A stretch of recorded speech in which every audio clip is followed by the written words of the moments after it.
Let me not to the marriage of true minds admit impediments. In an age where young people describe themselves as just talking rather than dating, and where relationships exist in deliberate ambiguity to avoid commitment and protect against rejection, Shakespeare's vision of love as absolute and unwavering presents a striking contrast to contemporary romantic culture.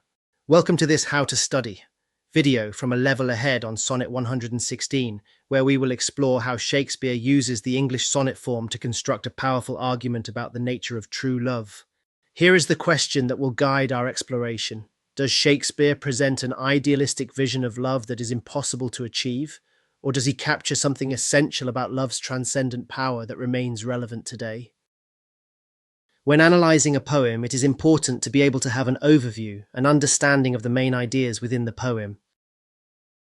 In Sonnet 116, Shakespeare seeks to define the nature of true love, identifying its unshifting, constant qualities. He presents it as not just based on physical attraction, but based on the mind, the collective intellect, emotions, and character of the individual. He implies that love also transcends the material world and the boundaries of time, affirming the supernatural, spiritual nature of true love. He asserts the validity of his views based on his authenticity and reputation as a writer and on man's capacity to love. However, the poem may be more complex than its reputation as a straightforward celebration of love suggests. Helen Wendler argues that Sonnet 116 operates as dramatic refutation or rebuttal, possibly responding to a lover's justification for altered feelings based on changed circumstances. This reading adds layers of defensiveness and urgency to what might otherwise appear as serene confidence about love's nature. Shakespeare shapes his argument using the English or Shakespearean form of the sonnet. The poem is characteristic of the confident assertions that sonneteers often exhibited in their work during Shakespeare's time, building systematically through the three quatrains before delivering his emphatic conclusion in the final couplet. Stephen Booth observes that the sonnet makes a positive statement through a series of negatives, creating what he identifies as the poem's fundamental rhetorical strategy. The poem follows a clear argumentative structure. In the first quatrain, Shakespeare echoes the Book of Common Prayer as used in marriage ceremonies, as he denies the possibility of love having any impediments if it is true. He defines love through a series of paradoxical ideas, emphasizing the need for constancy and resilience in love, even if circumstances alter or contexts are removed.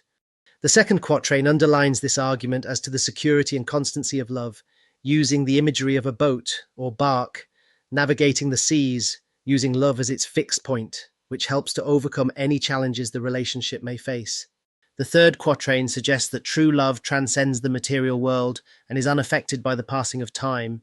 It will outlast the physical changes that aging may bring. This gives love a sublime spiritual quality. The final couplet reinforces Shakespeare's belief in his argument. He can only be wrong if he has never written and man has never loved. This assertion reflects the confidence that sonneteers often exhibited in their work in Shakespeare's time, whilst creating what Stephen Booth calls the poem's absoluteness. Next, we move on to the close analysis of the poem, exploring the key techniques the poet has used to communicate their ideas. Quatrain 1. Establishing the foundation of true love. Shakespeare's use of the term impediment echoes the marriage ceremony as written in the Book of Common Prayer. The choice of the word seems to give the poet the role of priest pronouncing on the nature of love. It also gives a sense of the spiritual and holy nature of love in the poet's estimation. The use of the paradoxical-sounding statements, captured best in Love is Not Love, underlines the need for the absolute in love, unmixed with and unflinching at impediments. As Stephen Booth notes, this paradox is central to the poem's rhetorical strategy, where Shakespeare makes a positive statement through a series of negatives.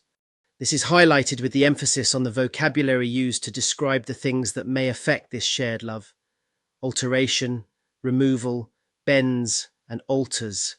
Each suggests, albeit a little nebulously, change or inconstancy. Shakespeare establishes that true love must remain constant despite external pressures that might cause lesser forms of love to waver or fail. The phrase marriage of true minds elevates the concept beyond mere physical attraction to something intellectual and spiritual, establishing what will become the poem's central argument. Next, you move on to completing the close analysis yourself. If you need further support, visit the website www.andyhurleyahead.com.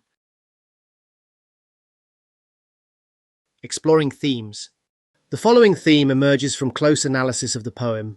Each bullet point provides a foundation for developing analytical paragraphs that can support essay arguments about Shakespeare's presentation of love in your essays and discussions. One of the key themes in this poem is that of the permanence of love. Shakespeare explores how genuine love provides stability and constancy in an uncertain world. He presents love as transcending mere physical attraction, suggesting that true love is based on deeper intellectual and emotional connections. The poem argues that authentic love outlasts the physical material world and is not bound by the limitations of time. Throughout the sonnet, Shakespeare develops the idea that love provides direction and purpose, helping lovers navigate through life's inevitable challenges and changes. The next stage is to consolidate your understanding through active learning opportunities. Please visit the website www.andyhurleyahead.com for teaching and learning suggestions and videos to support your learning. We hope that this video has been helpful in supporting your studies of this poem. On screen are a list of some of the critical sources mentioned in the video, along with other suggestions for further exploration.